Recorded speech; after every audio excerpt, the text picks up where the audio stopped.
So for a lot of people that may not know this, Lance had a serious incident in 2004. And if you are okay reliving the incident, can you go ahead and let us know what happened and Sure.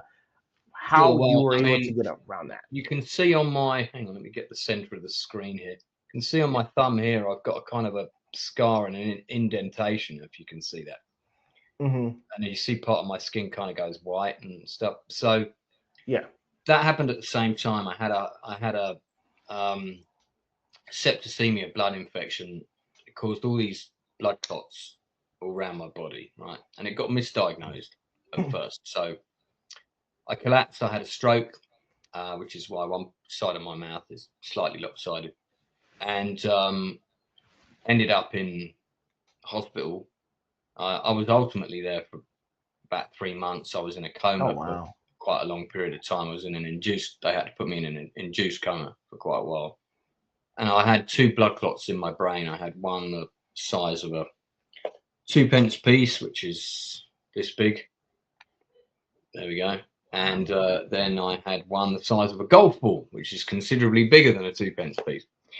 And Considerably. the golf ball one was on the part of my brain where your sort of your long term memory kind of stores, or the section between the short and long term memory. So I've got a scar similar to this one on my thumb, but much bigger, Hmm. a bit like the Grand Canyon kind of thing, in my brain where that section of my memory is.